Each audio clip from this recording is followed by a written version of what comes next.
আজি আমি ক'ব খুজিছো হাউলি ৰাস মন্দিৰ নিৰ্মাণৰ কিছু পুৰণি কথা।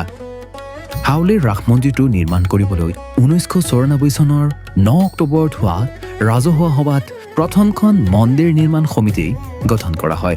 1997 চনৰ 14 নৱেম্বৰত সেই সময়ৰ পশুপালন মন্ত্ৰী প্ৰয়াত সুৰেন্দ্ৰনাথ মেধিয়ে হাউলি ৰাস মন্দিৰৰ আধাৰশিলা স্থাপন কৰে। আৰু গুৱাহাটীস্থিত স্থাপত্যবিধৰ জৰিয়তে এই মন্দিৰটো নিৰ্মাণ কৰিবৰ বাবে এখনি নক্সা প্ৰস্তুত কৰি উলিওৱা হয়। মন্দিৰটোত ব্যৱহাৰ হোৱা প্ৰায় 85 টন বগা মাৰ্বল প্লেট আৰু গ্ৰেনাইট ৰাজস্থানৰ টিখানগড়ৰ পৰা ক্ৰয় কৰি অনা হৈছিল।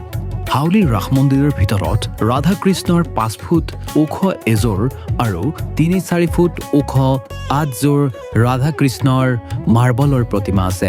লগতে ব্ৰহ্মা বিষ্ণু মহেশ্বৰ আৰু যোগিনী বুঢ়ীৰ প্ৰতিমাসহ মুঠ 22টা প্ৰতিমা আছে। হাউলি ৰাস মন্দিৰৰ বগা মাৰ্বলৰ প্ৰতিমাসমূহ ৰাজস্থান, জয়পুৰৰ পদ্মবিভূষণ পদকপ্ৰাপ্ত তথা বিভিন্ন ৰাষ্ট্ৰীয় সন্মানেৰে সন্মানিত পণ্ডিত লালু প্ৰসাদ শৰ্মা খনিকৰে বনোৱা। প্ৰতিমাসমূহ কৃষ্ণৰ জন্মস্থান মথুৰাত থকা শ্ৰীকৃষ্ণ মন্দিৰৰ প্ৰতিমাৰ আৰ্হিত কৰা হৈছিল। হাউলি ৰাস মন্দিৰৰ নক্সাখন গুজৰাটৰ অভিযান্ত্ৰিক মহাবিদ্যালয়ৰ স্নাতক স্থাপত্যবিদ ডি কে বৰাৰ ডিজাইনৰ গেলেৰীৰ পৰা অনা হৈছে। এই ৰাস মন্দিৰটো 102 ফুট ওখ আৰু 62 ফুট বহল, 2 খলপীয়া। আৰু এই ৰাস মন্দিৰটো পদুম ফুলৰ এক বিশেষ আৰ্হিত নিৰ্মাণ কৰা হৈছিল। 1928 চনত আৰম্ভণি হোৱা হাউলি ৰাস মহোৎসৱে এতিয়া শতবৰ্ষৰ দুৱাৰদলিত আহি উপনীত হৈছে।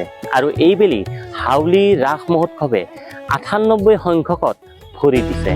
2007 চনৰ 31 জানুৱাৰী বুধবাৰে বৈদিক ৰীতি নীতিৰে এই ৰাস মন্দিৰৰ প্ৰাণ প্ৰতিষ্ঠা কৰা হয়। পূৰ্বতে হাউলিৰ ৰাসত মাটিৰ মূৰ্তি সাজি তাত পূৰ্ণিমা তিথিৰ দিনা বেদ মন্ত্ৰেৰে প্ৰাণ প্ৰতিষ্ঠা কৰি ৰাসৰ কেইদিন পূজা, হোমযজ্ঞ, নাম কীৰ্তন আদি কৰা হৈছিল। ৰাস মহোৎসৱ শেষ হ'লে দেৱ দেৱী বিসৰ্জন দিয়াৰ পৰম্পৰাও আছিল। আৰু নতুনকৈ নিৰ্মাণ হোৱা এই মন্দিৰটোত বিগ্ৰহৰ প্ৰাণ প্ৰতিষ্ঠা হোৱাৰ পিছত বিগ্ৰহক প্ৰতিদিনে স্নান কৰোৱা হয় আৰু প্ৰতিদিনে ইয়াত পূজা বিধি আৰতি কৰা হয়। প্ৰায় 1 কোটি টকা ব্যয়েৰে নিৰ্মাণ কৰা এই মন্দিৰটো অত্যাধুনিক আলোকসজ্জাৰে আলোকিত কৰি তুলিছে জলপাইগুৰিৰ গণেশ দাসে। আৰু মন্দিৰৰ বাহিৰত থকা এনেকুৱা 7টা ৰাসলীলাৰ দৃশ্য পশ্চিমবংগৰ নৱদ্বীপৰ শিল্পীয়ে নিৰ্মাণ কৰিছিল।